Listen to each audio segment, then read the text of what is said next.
Can't get comfortable. Like, I almost fell. Like,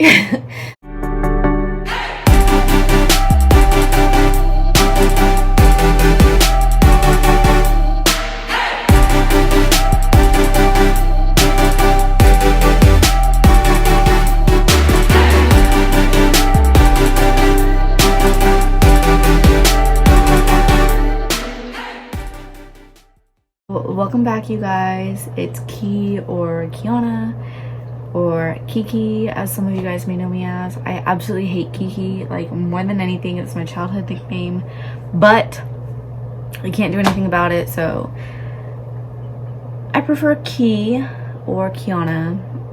But yeah, so just a trigger warning. There's gonna be talk about weight loss, eating, restricting food, like depression, anxiety, eating disorders, all that. So if you're gonna get triggered, just exit out, and it's totally okay. If you guys knew me in 2017, this is what I looked like in 2017 of May and 2018. So in between each picture, I lost like 20 pounds or so. I don't know. I can't do quick math in my head to save my life. But in 2017, I weighed 135 pounds, and I didn't think I was fat, or like I didn't think like I needed to lose weight or anything like that. I just weighed 135, and it's like I said, I didn't think anything of it. It didn't bother me and whatnot. And then in 2018, I went through a breakup, and this breakup was a week before prom and a week before my 1 year with this person. And I had never hit a year with any of my other boyfriends or significant others, so for me to hit a year was like a really big deal in my mind. But we broke up a day and a year, a week before our prom and a week before our 1 year. So obviously I was very, very upset about it, and, you know, like traumatized, because, you know, prom, like the end of the school year, like it's supposed to be the best time of your life. Like I'm about to graduate. That wasn't the case. I was actually really, really depressed. Granted, I've struggled with depression my whole high school journey, high school and college. Like even to this, I can't get comfortable. Like, I almost fell. Like, so like even to this day, I still struggle with it, but it was severe in 2018. So I got broken up with, and then my brother took me to prom, and my ex-boyfriend took me to prom too, and that was so awkward. The most awkwardest thing ever. But because he had already spent all the money on his tux, the limo, the suit, the corsage, he went with me, and my brother went out of his way to get a tux and a flower boutonniere, whatever it's called, and he went with me too. So anyway, that's where I was at in April of 2018. In May of 2018, I weighed 100 pounds. So within a month, I lost 15 pounds, and I didn't think anything of it as like an eating disorder or an eating problem, because at the time I just was sad, so I wasn't eating. Like I went to school and I came home, did homework. I didn't have an appetite for dinner, so I didn't really eat dinner. People at school were asking me if, you know, I was okay. I was losing weight. I looked very, very, very thin. I put on my graduation dress, and my mom said, "You look extremely skinny." And I said, "I'm okay, like nothing's going on, like I'm fine." Because in my mind I was fine. I started college September of 2018, and I was taking 18 units. Nobody told me not to do that. No one said, you know, like, don't do that. That was roughly, I think, like 7 or 8 classes. And in my mind, because I took 7 classes in high school, I can take 7 classes in college. Absolutely not. You cannot do that. I don't recommend it. No one told me not to do that, but I did it anyway. And I wasn't the smartest. So I was going to school full time, taking 18 units, 7 classes. I was going to the gym, like 2 hours a day. I was burning more than what I was eating. I was definitely eating under 1,000 calories. And I just was still really, like, depressed over this breakup. So between May and September, I wasn't going to be over it. I don't think anyone's going to be over it that quick. And so in September, I, you know, was working out, not eating, doing a full load. And I just was going on with my life. And then I met Tyler at the end of September, and that's a whole nother story in and of itself. I can make a whole video on how we met, how he proposed, getting married, maybe even film it with him. He's not into this, so we'll see. It could just be me, but that can be a whole nother video because this video is going to be long enough. So then I was, like I said, I wasn't eating enough to be working out, so I lost more weight. And in May of 2019, I gained 5 pounds. So I wasn't like losing, I just was maintaining the 100. So in May of 2019, which I will show here, May of 2019, I gained 5 pounds. Yay! I gained weight. Wrong. I had expressed to my doctor in January of 2019 that, you know, like, this is what's going on. And I kind of drew her a picture, like, I'm not really eating, I don't have an appetite, I'm very depressed, I'm worried about my figure, I'm over exercising, losing a bunch of hair, handfuls of hair. You know, I was bruising really, really easily. And I wasn't coping. And she was like, no, it's fine. I'm not worried about it. Okay. So then I just let it be. And a month later, I was like, no, there's something going on. I know there's something going on. Like, if I'm scared of eating, there's something going on. So I got a new doctor, and I was put on an antidepressant, and it was okay. It wasn't doing, like, its job, basically. And so I cold turkeyed that one, and then I had really bad withdrawals from it. And then I got on another one, and that one seemed to help a lot more. And it didn't help my appetite, and it didn't help me gain weight or anything, but I felt a little better. In May of 2020, I was back down to 100, and I, again, wasn't really eating still. I just never had an appetite at this point, and I was, like, in denial that, you know, like, I wasn't really eating, I was over exercising, I was losing all this hair. I knew in my mind that I had an eating disorder, that I had anorexia, and I wasn't phased. Like, my doctors wasn't worried, but then I got put on an antidepressant. So in my mind, I was okay, I was better, you know, I was coping with my depression. So I was, like, telling her, like, you know, like, I'm having these certain thoughts about food, and, you know, like, I can't really look in a mirror without, like, bawling. And I told her, like, I have some thoughts about throwing up. And she said, well, you know, like, it kind of seems like you're borderline bulimic. and I want you to see a nutritionist. And quite frankly, that freaked me out more. And I saw a nutritionist for like a month or two. It was not long.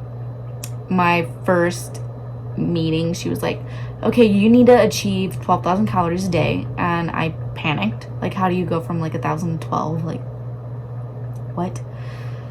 And so I was going for a little, and then I was like, I'm done. I can handle this myself. I couldn't. So then I was throwing up a little, not like super severe. I definitely just stuck to like not eating. I think I only threw up like for a few months, like maybe once or twice a month for like 3 months. Like, it was not like a lot. Like, it wasn't super bad. I mean, granted, they're both bad, but it wasn't like severe. It was definitely more anorexia than it was bulimia. So anyway, so in May 2020, I still weighed 100. So right now we went May of 2017, 135. April of 2018, 115. May of 2018, 100. May of 2019, 105. May of 2020, 100. And May of 2021, I weigh 95 pounds. And I'm a lot better mentally than I have been in a very long time. Physically, I'm not. And now it's just a matter of trying to gain weight. I haven't really had disordered thoughts in a couple months. So I've made a lot of progress. I don't look at food the way I did. I will always look at food a certain way because of counting my calories, but I don't look at it the way I did. And I don't stand in the mirror and cry. I don't stand in the mirror and, see how much weight I've lost. Like, I can look back at pictures and I can see I was too skinny. I knew there was an issue when I was going from a 7 in jeans to a 3, from a medium to an extra small to a small in clothing. I knew that was an issue. So this has been going on since 2018, and I'm tired. I'm very tired of it. I'm not working out anymore. I haven't worked out for a couple years. I'm not throwing up. I haven't for a while.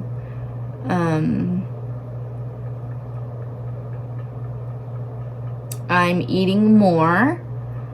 Not as much as I need to for someone who turns 22 in September. I'm not eating enough, but because of how, I guess, deprived my body is from not eating, I don't really have an appetite. I literally have to force myself to eat.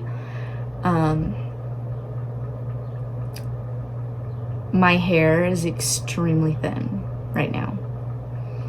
And it's really, really hard because I've always had super, super thick hair for like ever. Even this is the thinnest my hair has ever been, and it really breaks my heart because I'm the one doing it to myself. I wasn't trying to do it, but then it snowballed and got worse, and now it's worse. And my hair's super thin, super brittle, and I am very tired of this. So I started my recovery journey in May, and